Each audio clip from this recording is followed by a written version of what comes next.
This is from the May issue of Harper's Magazine under a box titled Tutelage. Tutelage. Vox clamantis in deserto.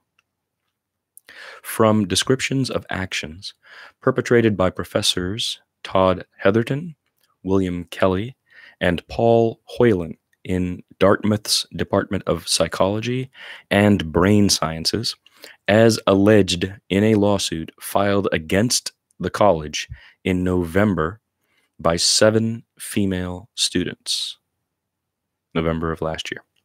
In February, 2 months ago, a trial date was set for March of 2021.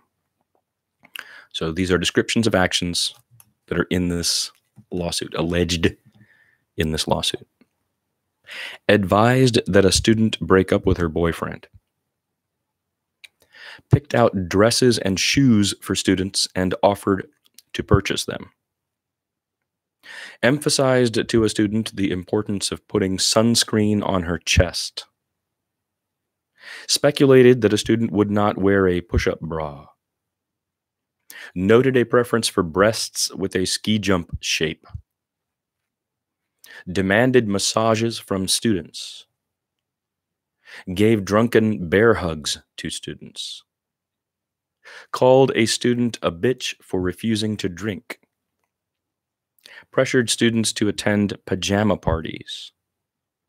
Hosted hot tub parties referred to as tubby time.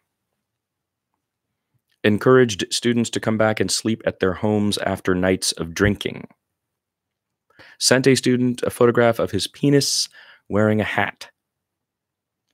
Grabbed a student's face and told her that she was the prettiest girl in any room. Groped a student's buttocks. Told a student that he would never let her go. Told a student that he would continue to put his tongue in her whenever he wanted. Told a student that he didn't know how to separate the personal from the professional. Warned students that a woman's report of sexual harassment undermined her career and that she, quote, got what was coming to her, close quote. Invited a student to his office, shut off the lights, pinned her to the wall, and attempted to put his hands down her pants. Prevented a student from leaving his house. Raped her, and laughed when she requested that he use protection. Changed a student's flight so that she would arrive at a conference a day early. Suggested that she share his hotel room for that night. Drank with her at the bar to the point of inebriation, took her back to the room, and raped her.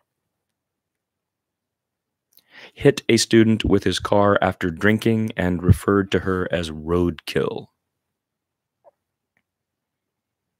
Wow. That's a list of the charges alleged against these folks. Heaviness. And then this one's the last one we're going to do is also kind of a negative one. I'm going to read some other stuff and be putting those up too, but this is called Sorry State. These are the short readings that come at the beginning of Harper's Magazine. Again, harpers.org. Do yourself a favor. Go get the subscription. The oldest monthly continuously running in the United States of America since the 1800s. This magazine's been going. And it is a great magazine of culture, of art, of history. Please. It's not even that expensive. You go to harpers.org to subscribe. See that? All right. This one's called Sorry State.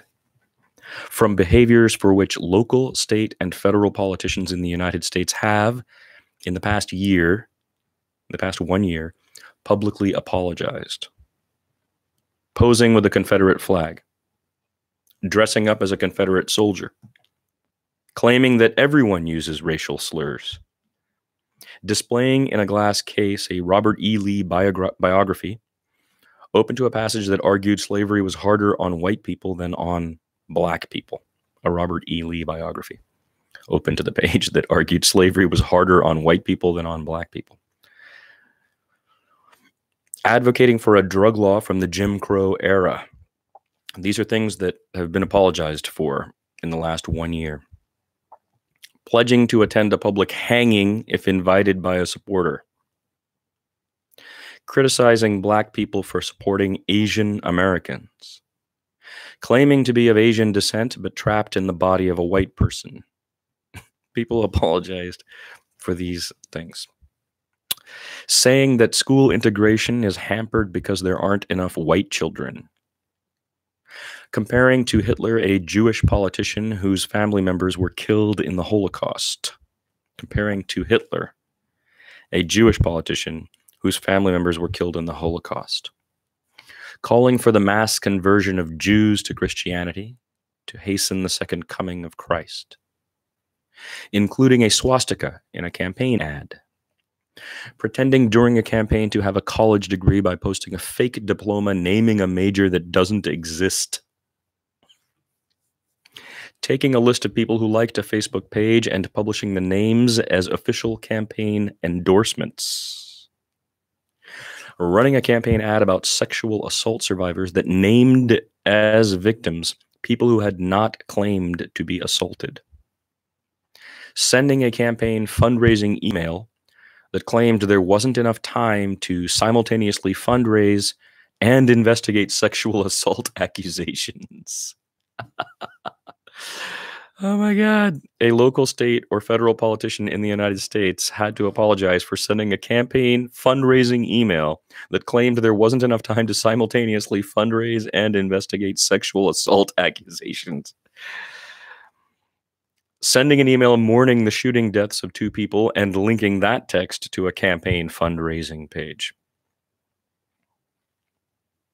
Telling attendees of a pro-gun rally that it was time to start riding herd on gun control advocates because they will not go quietly and so need to be kicked to the curb and run over by vehicles. Driving a car 42 miles per hour over the speed limit, and then after getting pulled over, bragging to a sheriff's deputy about sometimes exceeding the speed limit by as much as 85 miles per hour. Threatening to seek retribution against a state trooper while being pulled over for drunk driving. Politicians. These are things politicians have done they've had to apologize for in the last 1 year.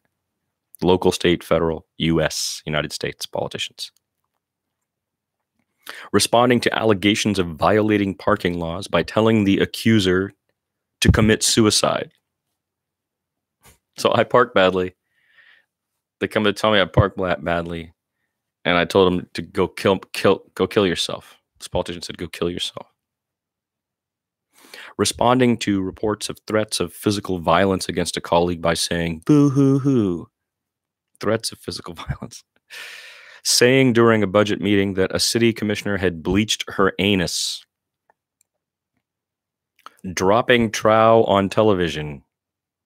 These are behaviors that local, state, and federal politicians in the United States in the past 1 year have been forced to publicly apologize for. Someone dropped trowel on television. That's trousers for those of you who don't know. Writing a review of a Broadway musical that noted an actress's large breasts. Referring to a congresswoman as a bimbo. Referring to pregnant women as host bodies. Consigning an abortion bill without reading it.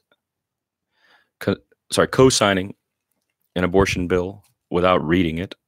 Co-signing legislation that referred to gay marriage as a parody and that would establish being gay as a religious belief in secular humanism and bar the enforcement of any law designed to protect the LGBTQ community. Announcing that all farmers who use glyphosate herbicides are gay. Starting a desire to make a broth of Legionella. Stating a desire. Listen, a politician in the United States stated a desire to make a broth of Legionella and pump it into the water supply in order to inflict suffering upon, and eventually kill a colleague's family members. This is the tenor of political discourse in the United States in the last 1 year. From Sorry State in the current issue of Harper's magazine. So you see why I love it. And it's extremely well researched. It's been around since the 1800s. It's one of the best magazines this country has ever produced, if not the best. It is the longest running monthly produced in the United States of America. Harper's, do yourself a favor. I'll put a link below. Thanks for your attention. Hope you enjoyed it. I'm going to drop some more readings on here later. Thanks. I always forget it doesn't stop.